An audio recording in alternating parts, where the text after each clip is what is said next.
Ladies and gentlemen, welcome to the Run GMC podcast hosted by none other than George Martin Carmona. Ladies and gentlemen and fans, how are you guys doing today? Today is Wednesday, June the 3rd of 2020, and Adam Silver, that bald-headed mastermind, finally found a way to bring the NBA back. Adam Silver is probably my favorite commissioner in all of sports, probably just because he relates to his players the best. And Roger Goodell's face kind of just like annoys the fuck out of me, so he's already off the list. And you're really just left with Adam Silver because nobody cares about baseball either. So those are the only two sports that we're going to be talking about a lot of. So anyways, they're coming back with the NBA. And there's a lot of specifics, but before I go into the specifics of the NBA coming back, I want to give a humongous shout out to my first employee. He is currently not getting paid, but with the help of you guys, my followers, he will be getting paid. Fernando Estevan Carmona Jr. is now my social media manager, I guess you could say. He came out with a really sick edit. His edit was the one that I am using for the thumbnail of this video. So if you really liked it, make sure you guys follow and subscribe. Once we get 500 Instagram followers, he's going to be getting paid 25 cents for each Instagram follower after that. So I told him, I'm like, hey, tell everyone that you want me to go broke. Anyways, I am also going to be giving him, we're actually doing a giveaway. We hit 100 YouTube subscribers. I'm doing a $100 giveaway. It's either gift card or cash. I think I'm going to do cash this time. I think I'm going to do 101. So it's like a thick stack. But other than that, congratulations to Junior. Now let's move into this NBA returning. It returns July 31st. They're going to be playing in Orlando at the ESPN studios out there. There's going to be 13 teams from the Western Conference and 9 teams from the Eastern Conference. I'm going to list off those teams from the East right now. It's the top 9. So it's Milwaukee, Toronto, Boston, Miami, Indiana, Philadelphia, Brooklyn, Orlando, and Washington. I'm also going to put them on the screen too. But for my audio listeners, the 13 teams from the West, that is the Lakers, the Los Angeles Clippers, Denver, Utah, Oklahoma City, Houston, Dallas, Memphis, Portland, New Orleans, Sacramento, San Antonio, and Phoenix.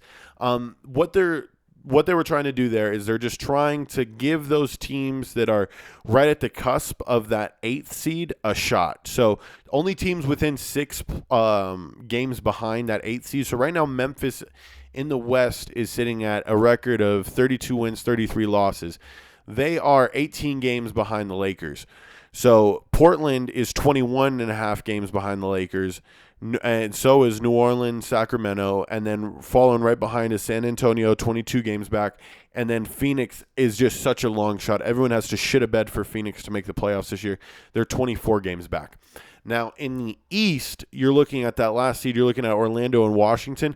There's a 5.5 game split there between the Wizards and Orlando. So, once again, Orlando would just have to completely fall off the face of the earth to not make this playoff.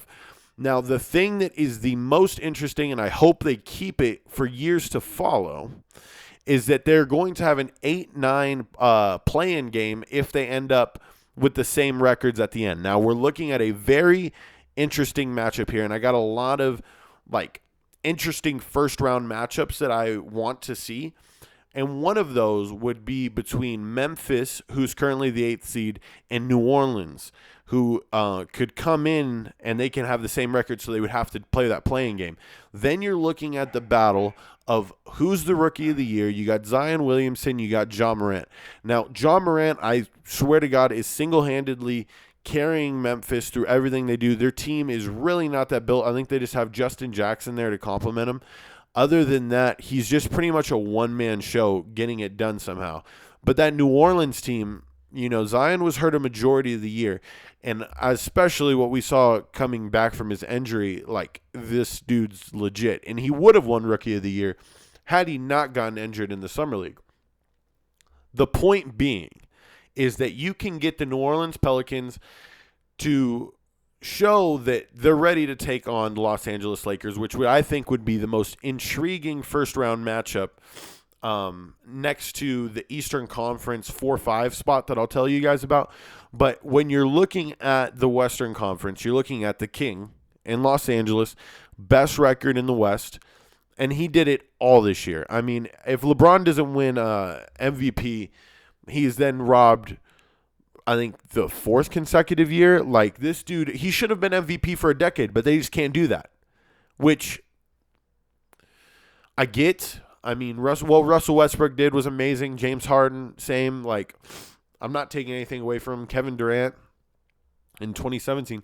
But when you look at everything LeBron's done for the past decade, I mean, he's what's going to carry this playoffs. Because, you know, if sports does start coming back and you got baseball, and, you know, baseball will probably be ending right around that time, and then you got football coming back. They say that the ending of the season of this playoffs would be in October, because you know how long the NBA playoffs are. They last about 3 months because they don't know how to plan, and they were like lots of off days. But you're looking at October 12th. LeBron would be the person that everyone would want to watch go far in the playoffs, flat out. And then if you're battling with baseball and football too, most definitely if LeBron doesn't go to the end, the NBA could be looking at like battling the NFL with ratings issues. Point said, you're looking at a possibility of Zion, the next up-and-coming LeBron. If he stays healthy, I mean, the kid does everything. He could pass. He's a physical rebounder. He plays defense, and he sees the floor a lot differently than everyone else, not to mention being that he's the most athletic person every time he steps on the floor. Product placement. Shout out to Pops for the Run GMC Cup. You look at that Zion Williamson-LeBron matchup, and that just shouts, holy shit, sit in front of your TV with a thing of popcorn, because it's going to be entertaining. Regardless if the Lakers blow that team out by 40, you know, this matchup will probably go down in history because it's Zion's first playoff matchup. He's facing the King. You know, everyone's going to look back at it. It was like similar to when LeBron lost in 2007, 2008 to the Celtics, where it's like, wow, they're playing, you know, just a team that's farly superior. You look at the East now. And an interesting matchup I see in the East. And now that's the 4-5 matchup. And what I really want is Philadelphia to surpass the Pacers, because that means the Celtics will get the Pacers first round. I'm a Celtics fan. The Celtics will get in that Pacer ass. Okay, that will just be a sweep of a series. If not, we'll do it in 5. Besides that point, then you get a extremely interesting matchup between Miami and the 76ers. Now, Jimmy Butler is probably becoming one of my favorite players by the day. I mean, when I would see all the clips from him and the way he would interact with those guys out in Miami, he was like a true leader, and I just love his competitiveness. Hearing all those stories about him challenging people in Minnesota, and then, you know, going and fucking whooping Joel Embiid's ass every day in practice for a year, you know, like, I would love to see it actually play out in a playoff series, because that Philly crowd would let Jimmy have it. But I also feel a similar tie between like the way Jimmy Butler plays and the way Dwayne Wade played in like 2006 on, when, you know, he really captivated a city. Miami is popping. People love going to Miami Heat games. Don't get it twisted now. They were after LeBron left, they had a somewhat of a decline, but now with Jimmy Buckets and even Dwayne Wade coming back 2 years ago, now he's retired now. But Jimmy Buckets has taken over that team, and he's got a great supporting cast. Tyler Hero, Hassan Whiteside, all these players that are capable of slowing down that Philadelphia offense and defense. They're lengthy. That Philadelphia team's good. But anyways, that's a series I see going 7 and being very interesting early on. Now, moving on to my next topic. some sleeper teams for the playoffs. I'm picking one from the East and one from the West. Let's start with the West.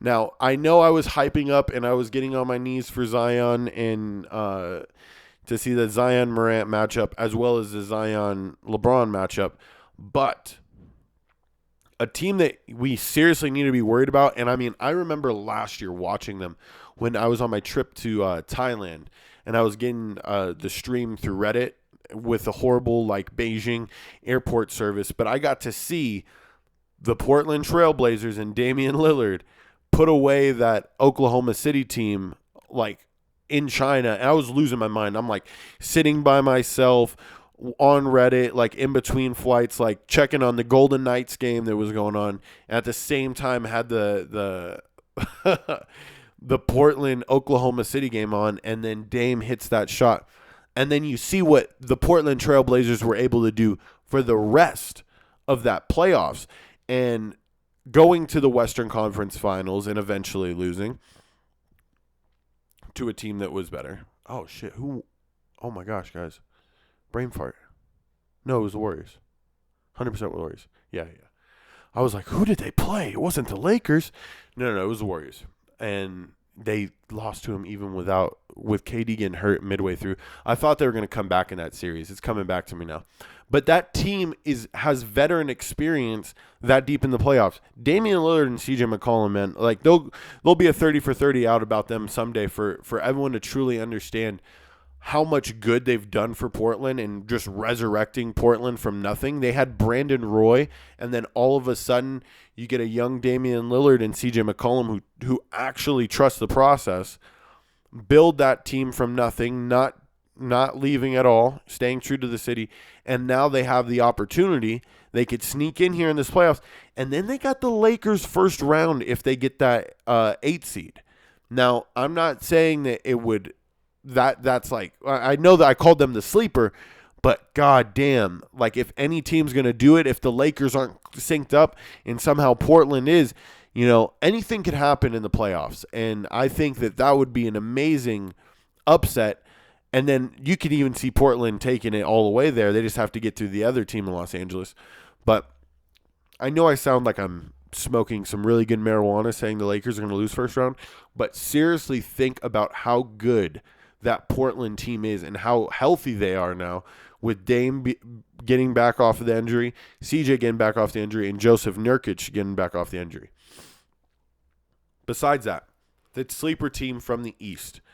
And I know I'm their fan, and I will always continue to be their fan, but they're just in such a good spot this year. And they have the 3 seed right now. I don't see it moving from the 3 seed, and that'll most likely mean they either play Indiana if Philadelphia surpasses Indiana. Right now they're tied. They have the same record. So this 8 games is going to mean a lot for that 5th and 6th seed. Then you have the shot that Boston matches up with Indiana. Like I said, that's an easy sweep. Then they would move on to play the winner of Milwaukee and Orlando. Guys, it is all about, when you play Giannis in the playoffs, putting 5 people in extreme help defense mode and making everybody else beat you except for Giannis. Now, it's happened every single year in the playoffs the last 2 years with Giannis, where it's everyone figures it out, right? Everyone starts helping more. Everyone starts being a little more proactive and not letting this guy shit on the entire team. So they're like, oh, God, let's make everyone else beat us. And then it's up to the Eric Bledsoes. It's up to the Chris Middletons. It's up to the Brook Lopez's to hit the shots when they matter. And do you trust those players? It's up to you. Giannis is going to have a tough damn time against Brad Stevens, who's figured him out already. The Celtics have bounced this same team before. They got the best of us last year. But we've bounced this same exact team damn near with a lot younger of a team.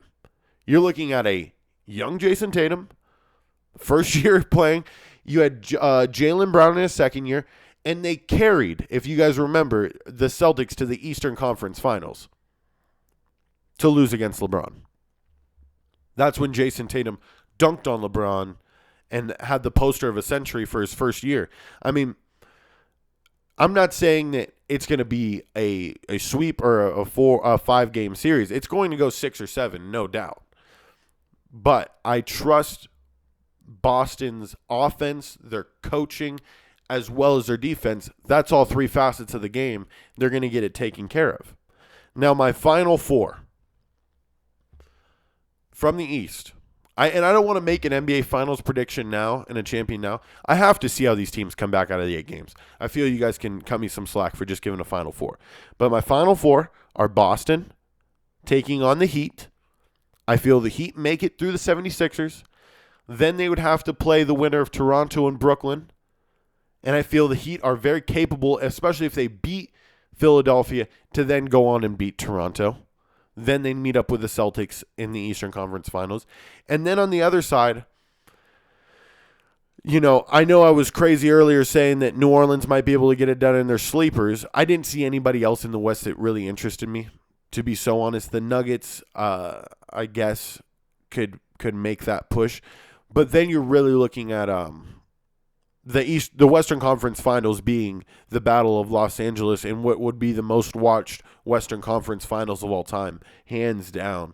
You got Kawhi Leonard and LeBron James battling it out to not only win Los Angeles, but if Kawhi wins that, cements his legacy now as being in the consideration now of one of the greatest of all time. 3 teams, taking him to 3 championships, and then if he goes on to win that championship, being in very elite company. Not to mention hitting his prime right now. Hey Alexa, how old is Kawhi Leonard? Kawhi Leonard is 28 years old. He's 20. He was born on June 29, Alexa, 1990. stop. Kawhi Leonard's 28. 3 teams. If he wins 3 titles. Wow. And then he goes back-to-back with the possibility. I don't see him leaving Los Angeles, by the way. Went to San Diego State, born and raised in Los Angeles, so why would he leave? And the very good possibility of going back-to-back. That team in Los Angeles, the Clippers, I feel, are set up better than Los Angeles Lakers are for future. Like, we're looking next year, looking out 2 years in advance, you're looking at a lot better contract setup with the people that are on the Clippers than are on the Lakers. You got a lot more 1 years and people, just trying to be puzzle pieces now as opposed to franchise pieces, which the Clippers did, and congrats to Steve Ballmer, because you guys have a very good chance of doing it. That's it. That's all I'm going to get into. I am so excited that basketball will be coming back. I'm looking forward to baseball finally announcing how they're going to come back, and I can at least talk about that. Don't expect too much baseball talk from me. I'm not the biggest fan. Make sure that you guys go and subscribe to my YouTube and my Instagram. I now added this little Insta bio thing, so if you just click on my Instagram link, it'll take you to my YouTube, my SoundCloud, my Facebook, my Twitter, everything. And I have that on my Facebook as well, and I'm going to be putting it on my YouTube as well. Please go follow and subscribe so Junior can get paid and so that we can get a $100 giveaway rolling. Because as soon as we hit 100 subs, I'm announcing it. We're starting. And all the people that subscribed will get 2 entries. And then everyone who subscribes after that will only get 1. I take care of the people that take care of me. Thank you guys for listening. Run GMC, signing off.